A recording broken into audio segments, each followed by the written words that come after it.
नमस्कार, मी भूषण करंदीकर. आपण पाहताय झी 24 तास. राहा एक पाऊल पुढे. हॅलो 24 तास या आमच्या खास कार्यक्रमात मी आपल्या सगळ्यांचं स्वागत करतो.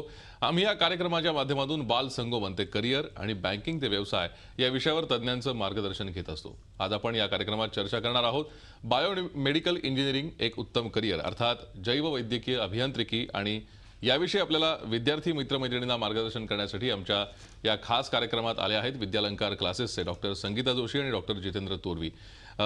चर्चेला सुरुवात करण्यापूर्वी मी या दोन्ही पाहुण्यांचं स्टुडिओमध्ये स्वागत करतो. आपल्या दोघांचंही स्वागत. डॉक्टर संगीता जोशी यांची थोडक्यात ओळख करून द्यायची झाल्यास, डॉक्टर संगीता जोशी यांनी इंजिनिअरिंगमध्ये बी आणि एमई केलंय. त्यांना माजी मुख्यमंत्री शंकरराव चव्हाणांच्या हस्ते सुवर्ण पदक सुद्धा मिळालंय. त्यांनी neutron radiation effects on MOS device या विषयात डॉक्टरेट पदवी मिळवली आहे. गेल्या 25 वर्षांचा अनुभव त्यांच्या गाठीशी आहे. सध्या त्यांच्या मार्गदर्शनाखाली 6 विद्यार्थी अभियांत्रिकीमध्ये पीएचडी करतायत. त्यांचे 80हून अधिक शोध निबंध राष्ट्रीय आणि आंतरराष्ट्रीय स्तरावरती प्रसिद्ध झालेत. 12 वर्ष तंत्रशिक्षण संचालनालयामध्ये त्या विशेष कार्यकारी अधिकारी म्हणून कार्यरत होत्या.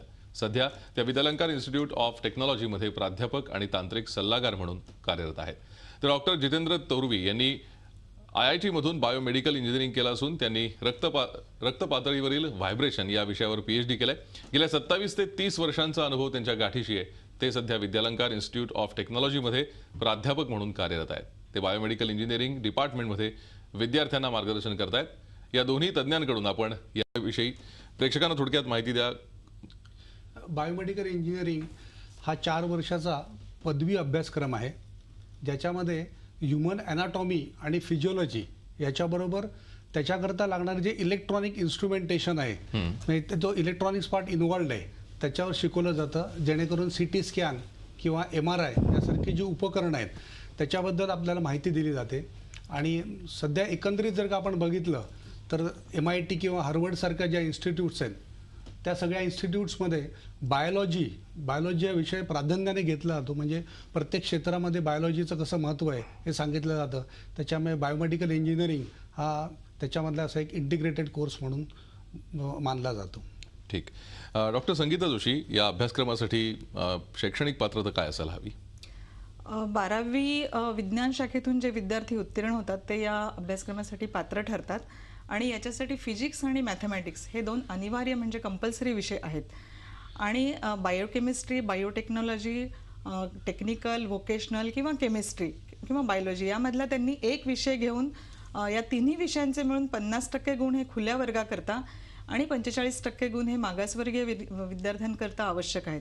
आणि याचबरोबर तंत्रशिक्षण संचालनाने म्हणजे महाराष्ट्र सरकारने जी सामुदायिक प्रवेश परीक्षा घेतलेली आहेत म्हणजे MHT CET 2016 याच्यामध्ये पण त्यांना गुण मिळणं आवश्यक आहे.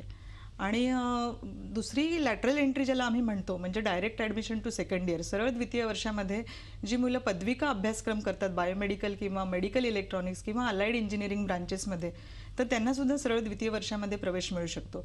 तर अधिक माहितीसाठी मुलांनी तंत्रशिक्षण संचालनालयाची जी संकेतस्थळ आहे www.dt.org.in याच्यामध्ये अधिक माहिती त्यांना एलिजिबिलिटी क्रायटेरियाच्या अंडर उपलब्ध असेल.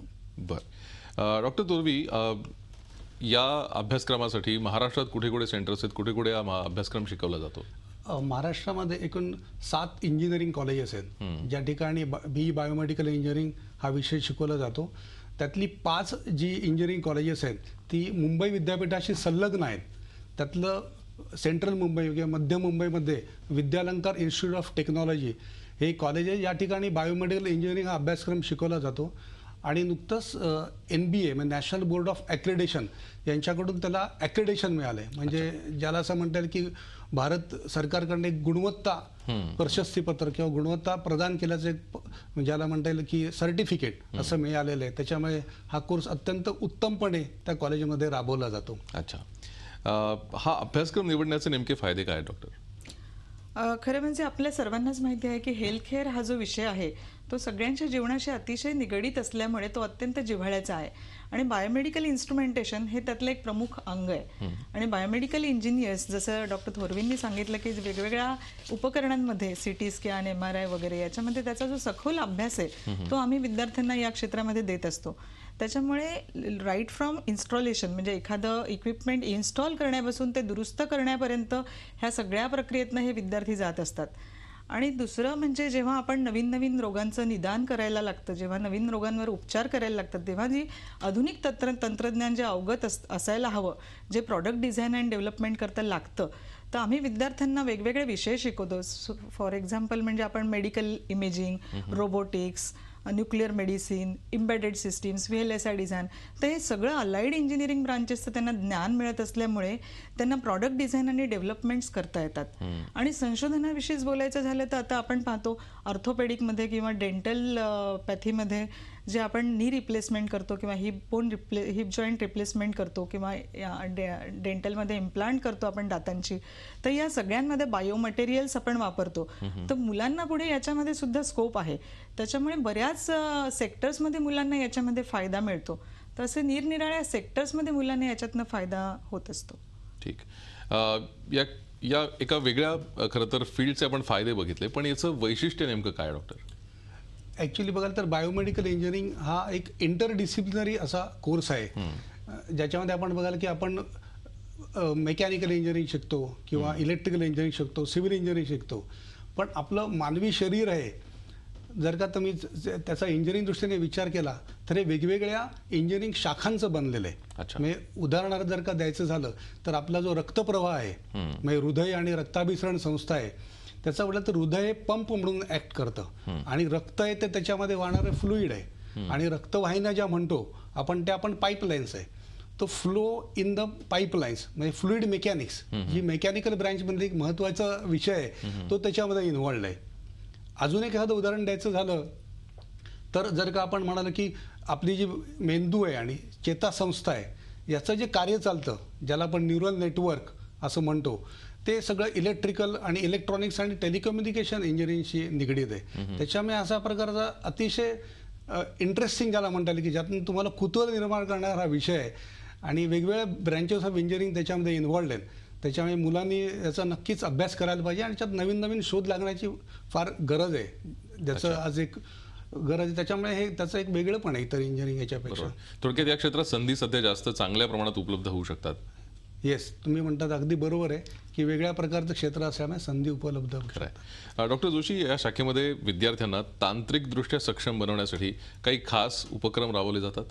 हो, माझी जी संस्था आहे विद्यालंकर इन्स्टिट्यूट ऑफ टेक्नॉलॉजी, इथे आम्ही युनिव्हर्सिटीचा जो करिक्युलम आहे त्याच्याबरोबरच आम्ही बाकीही योजना राबवतो. जशा की आम्ही मुलांना हॉस्पिटल व्हिजिट्स, इंडस्ट्रियल व्हिजिट्स किंवा तज्ज्ञ मंडळी या क्षेत्रामध्ये जी आहेत त्यांना आम्ही प्रत्येक विषयामध्ये प्रत्येक सेमिस्टरला बोलवून त्यांचे आम्ही गेस्ट लेक्चर्स अरेंज करतो आणि मुलांना एखादी छोटीशी कन्सेप्ट असते, संकल्पना असते, ती देऊन एक छोटासा मिनी प्रोजेक्ट त्यांच्याकडनं करून घेतो.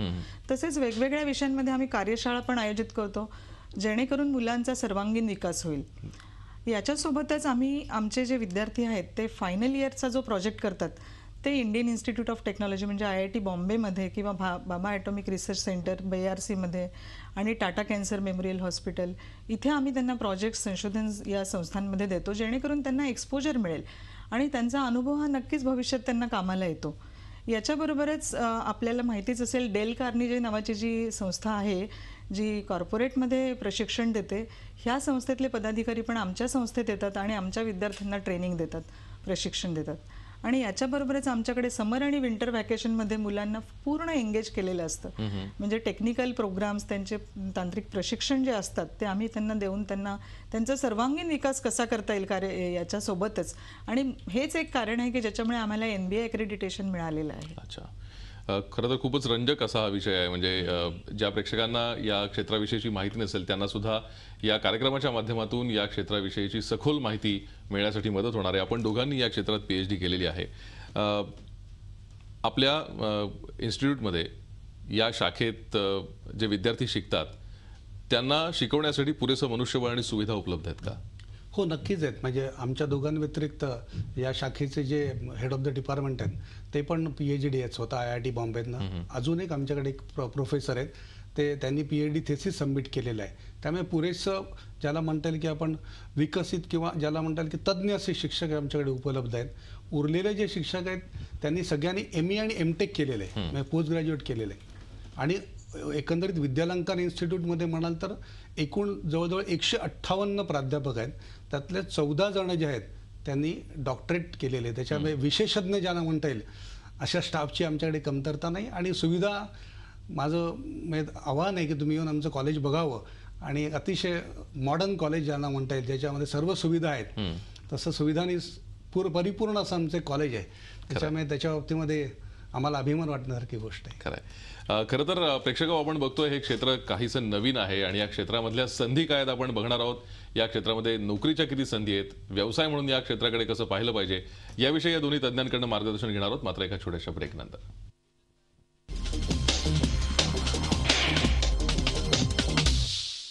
आपण पाहताय हॅलो 24 तास हा आमचा विशेष कार्यक्रम. बायोमेडिकल इंजिनिअरिंग या वेगळ्या क्षेत्राविषयी आपण मार्गदर्शन घेतो. डॉक्टर तोरवे आणि डॉक्टर जोशी आपल्याला मार्गदर्शन करतायत. या ब्रेकच्या आधी आपण बघितलं या क्षेत्राचं वेगळेपण काय, याचे फायदे काय आहेत. आता या क्षेत्रामध्ये नेमक्या करिअरच्या संधी किंवा नोकरीच्या संधी, व्यवसायाच्या संधी किती आहेत आपण बघूयात. डॉक्टर जोशी, या क्षेत्रामध्ये नोकरीच्या संधी नेमक्या काय आहेत जेणेकरून जास्तीत जास्त मुलं या क्षेत्राचा विचार करू शकतील. खरे तर बायोमेडिकल इंजिनिअरिंग हा विषय जो हा अभ्यासक्रम आहे तो बेसिकली इंजिनिअरिंग प्रिन्सिपल्स आणि मेडिकल आणि बायोलॉजिकल सायन्सेस यांना जोडतं ते. आणि याच्यामुळे सरळ जसं डॉक्टर थोरवेंनी सांगितलं की मेडिकल इन्स्ट्रुमेंट्स, मेडिकल इक्विपमेंट आणि हेल्थकेअरमध्ये लागणारं सॉफ्टवेअर म्हणजे हार्डवेअर एज वेल एज सॉफ्टवेअर ह्या दोन्हीचा तो चांगला संगम आहे. आणि या दृष्टिकोनातनं जर पाहिलं तर बऱ्याच स्मॉल स्केल आणि मीडियम स्केल इंडस्ट्रीजमध्ये मुलांना याच्यामध्ये नोकऱ्या मिळतात.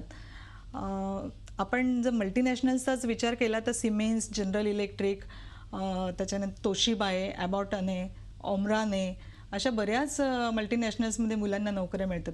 सेक्टर वाईज जर आपण विचार केला तर इलेक्ट्रो मेडिकल इन्स्ट्रुमेंट्स किंवा कंट्रोल इन्स्ट्रुमेंट्स किंवा फार्मास्युटिकल आणि मेडिसिन मॅन्युफॅक्चरिंग, मेडिकल अप्लायन्सेस आणि त्याचं मॅन्युफॅक्चरिंग अशा विविध क्षेत्रांमध्ये त्यांना नोकऱ्या आहेत. मुलांना बायोमेडिकल म्हणलं की फक्त हॉस्पिटल असं दिसतं, पण असं काही नाही आहे. Simulation, software, hardware, embedded systems आम्ही शिकवतो, प्रॉडक्ट डिझाईन डेव्हलपमेंट शिकवतो. त्याच्यामुळे बऱ्याच क्षेत्रांमध्ये त्यांना तसा स्कोप आहे. आणि आपण आता पाहतो आपल्या माननीय पंतप्रधानांनी जे मेक इन इंडिया जो आपला ड्राईव्ह आहे, उपक्रम आहे, त्याच्या अंतर्गत आता बायोमेडिकल इंजिनिअरिंगमध्ये बरेच स्टार्टअप सुरू झालेले आहेत.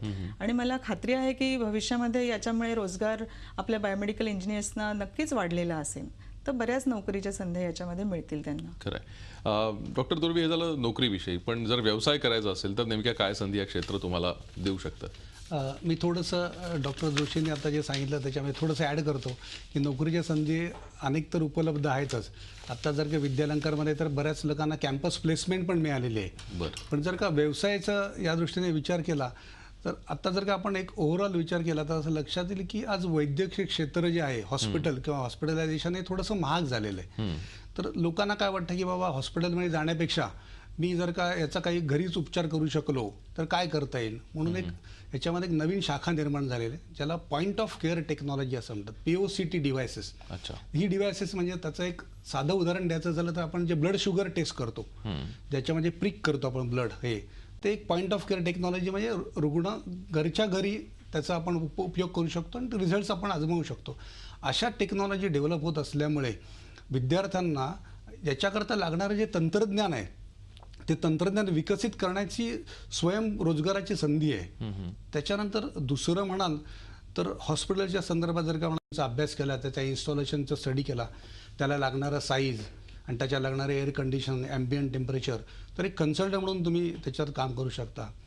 त्याच्या व्यतिरिक्त इंजिनिअरिंग सर्व्हिस प्रोव्हायडर नावाची एक तुम्ही छोटासा स्टार्टअप करू शकता. म्हणजे थोडक्यात हॉस्पिटलला अनेक अजून इंजिनिअरिंग सर्व्हिसेस लागतात ॲन्सिलरी, म्हणजे उदाहरणार्थ एअर कंडिशनिंग आहे किंवा याच्या व्यतिरिक्त आपण म्हणाल तर ब्लड म्हणजे गॅसेस आपण सप्लाय करतो वेगवेगळ्या प्रकारचे. तर ह्या ज्या ॲन्सिलरी सर्व्हिसेस त्याचा पण आपण याच्यामध्ये हॉस्पिटल मॅनेजमेंट नावाचा एक सब्जेक्ट आहे ज्याच्यामध्ये याच्यावर थोडी तोंडओळख दिली जाते. तर हे जर का आपण आत्मसात केलं तर याचा आपण एक कन्सल्टंट म्हणून काम करू शकतो. आणि हा जर का ओव्हरऑल सिलेबस बघितला तर त्याच्यामध्ये म्हणजे IT म्हणजे कॉम्प्युटर्स या सगळ्या गोष्टीचा समावेश आहे. म्हणजे इलेक्ट्रॉनिक्स, टेलिकम्युनिकेशनमधले पण काही महत्त्वाचे सब्जेक्ट शिकवतात. त्याच्यामुळे ज्याला आपण टेलिमेडिसिन जे म्हणतो की आज रुग्ण या ठिकाणी उपचार घेतो आणि त्याचे जर का उपचाराचे जे आपल्याला रिपोर्ट्स आहेत ते जर का दूरस्थ कोणाला द्यायचे असतील डॉक्टरला, तर तो जो टेलिमेडिसिन प्रकार आहे त्याच्याकरता कम्युनिकेशन जे माध्यम आहे त्याच्यामध्ये वेगवेगळे शोध लागलेले आहेत.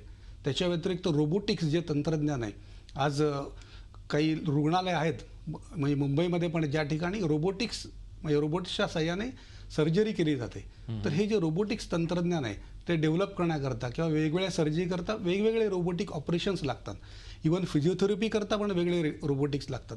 तर ह्याच्यामध्ये आपण जर का जेव्हा हा सॉफ्टवेअरचा अभ्यास करतो तर त्याच्यामध्ये आपण थोडंसं तज्ज्ञता प्राप्त केली तर याच्यामध्ये पण आपण एक कन्सल्टंट ज्याला म्हणता येईल की सॉफ्टवेअर सोल्युशन प्रोव्हायडर अशा प्रकारचा पण आपल्याला याच्यामध्ये एक रोजगार निर्माण करू शकतो आणि स्वतः करू शकतो.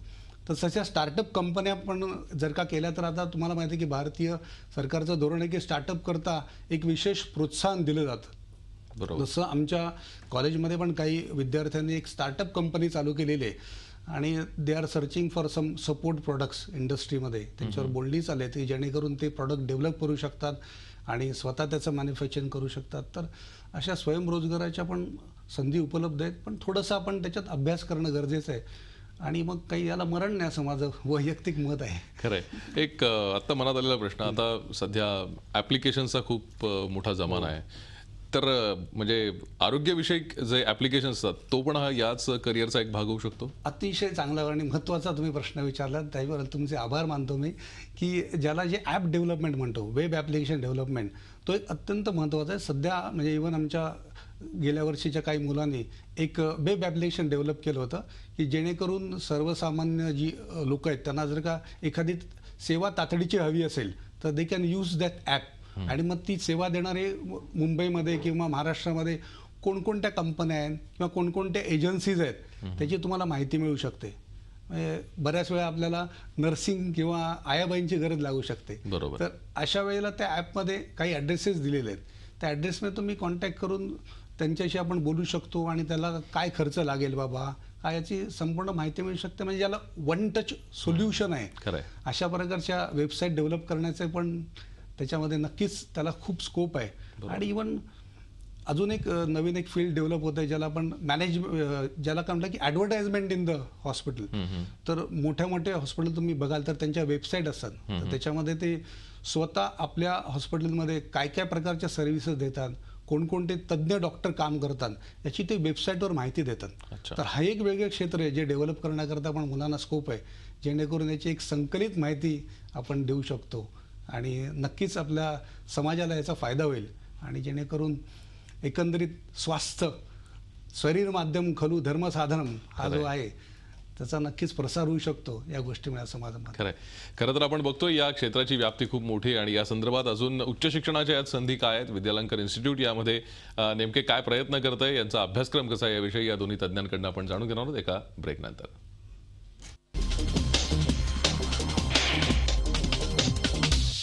आपण बघा हॅलो 24 तास आमचा विशेष कार्यक्रम बायोमेडिकल इंजिनिअरिंग या क्षेत्राविषयी आपण दोन तज्ज्ञांकडून मार्गदर्शन घेतोय. डॉक्टर तुर्वी आणि डॉक्टर जोशी आपल्याला मार्गदर्शन करतायत. डॉक्टर तुर्वी, आपण या क्षेत्रातल्या संधी बघितल्या, करिअरच्या असतील, नोकरीच्या असतील, व्यवसायासंदर्भात असतील, पण आपलं इन्स्टिट्यूट जे आहे त्या या क्षेत्राच्या विकासासाठी भविष्यात काही योजना आखताय का, त्याविषयी आम्हाला थोडं सांगाल? हां, नक्कीच. म्हणजे योजना अनेक आहेत, पण त्यातली एक महत्त्वाचा म्हणून प्रेक्षकांना आठवण करून द्यायची मला की 20 तारखेला म्हणजे परवा आम्ही याच्या अनुषंगाने एक सेमिनार अरेंज केलं आहे. त्याचं नाव आहे बायोमेडिकल इंजिनिअरिंग, एक करिअर फॉर फ्युचर. एक परिसंवाद आयोजित केला. त्याच्यामध्ये या विषयातले वेगवेगळ्या विषयातले तज्ज्ञ म्हणजे अकॅडमिक्समधले किंवा इंडस्ट्रीमध्ये त्यांना बोलवलं आहे आणि त्यांच्याशी आम्ही चर्चा करणार आहोत. आणि कोणाला काही प्रश्न असेल किंवा म्हणजे जे इंजिनिअरिंगला इच्छुक विद्यार्थी आहेत ज्यांना यायचं किंवा त्यांच्या पालक ते सेमिनार अटेंड करू शकतात, जे विनामूल्य आहे. आणि त्याच्याकरता काही प्रवेश असं काही नाही, यू कॅन जस्ट रजिस्टर. त्याचं आम्ही वेबसाईट दिलेली आहे, ते करू शकतात. आणि बाकीच्या योजना म्हणाल तर आम्ही इंडस्ट्रीबरोबर कोलॅबरेशन चाललं आहे की इंडस्ट्रीबरोबर कोलॅबरेटिव्ह काही प्रोजेक्ट कॉलेजमध्ये आणता येतील का, जेणेकरून मुलांना मार्गदर्शन मिळेल आणि they can be directly absorb in that particular industry. अशा एक महत्त्वाच्या 2 योजनांबद्दल मी तुम्हाला माहिती सांगतो. ठीक आहे. डॉक्टर जोशी, या क्षेत्रामध्ये उच्च शिक्षणाच्या किती संधी आहेत आणि विद्यार्थ्यांनी या क्षेत्राकडे का वळावं याविषयी थोडक्यात जाता काय सांगाल? हो, उच्च शिक्षणासाठी देशांतर्गत म्हणाल तर आपल्या नॅशनल इन्स्टिट्यूट ऑफ टेक्नॉलॉजी किंवा इंडियन इन्स्टिट्यूट ऑफ टेक्नॉलॉजी याच्यामध्ये MTech आणि PhD प्रोग्राम्स अवेलेबल आहेत. इव्हन प्रत्येक युनिव्हर्सिटीमध्ये सुद्धा तुम्ही पाहाल की पदव्युत्तर पदवी अभ्यासक्रम म्हणजे ME किंवा MTech हा प्रोग्राम अवेलेबल आहे. आणि बाहेर परदेशात म्हणाल तर अमेरिका, ग्रेट ब्रिटन, युरोप या सगळ्यांमध्ये त्यांच्याकडे पण MS आणि PhD प्रोग्राम अवेलेबल आहे. मुख्य म्हणजे बायोमेडिकल ही प्रिरिक्विजिट असल्यामुळे बऱ्याच मुलांना पुढे बायोमेडिकल्स, बायोमटेरियल्स, बायोटेक्नॉलॉजी किंवा बायोमेकॅनिक्स अशा वेगवेगळ्या क्षेत्रांमध्ये त्यांना MS आणि PhD करता येतं. आणि महत्त्वाचं या कार्यक्रमाचं सार असं सांगायचं झालं तर मला असं वाटतं जाता जाता काय मुलांना संदेश द्यावा, तर आता आपण सध्या आणि भविष्यातल्या नोकरी, व्यवसाय आणि संशोधन या सगळ्या याचा विचार केला तर मुलांना बायोमेडिकल इंजिनिअरिंगमधील करिअर करणं हा एक उत्तम पर्याय आहे असं मला सांगावंसं वाटतं. आणि आता प्रवेश प्रक्रिया चालू आहे अभियांत्रिकीची. तंत्रशिक्षण संचालनालयाअंतर्गत जी 4थी फेरी आहे तर त्याच्यामध्ये बायोमेडिकल इंजिनिअरिंग हा ऑप्शन देऊन त्यांनी त्यांचं करिअर उज्ज्वल करावं असं मला मनोमन वाटतं. आणि मुलांच्या अभियांत्रिकी प्रवेशासाठी माझ्या सदिच्छा. खरं आहे. खरं तर हे क्षेत्र खूप मोठं आहे, याचा विस्तार खूप मोठा आहे आणि याच्यातल्या एकूणच संधींविषयी, त्यातल्या फायद्याविषयी, त्याच्या वेगळेपणाविषयी या दोन्ही तज्ज्ञांनी आपल्याला सखोल मार्गदर्शन केलं. त्याबद्दल आपल्या दोघांचेही खूप खूप आभार. हॅलो 24 तास या विशेष कार्यक्रमामध्ये आज इथेच थांबणार आहोत. ताज्या बातम्यांसाठी आपण पाहत राहा झी 24 तास. रहा एक पाऊल पुढे.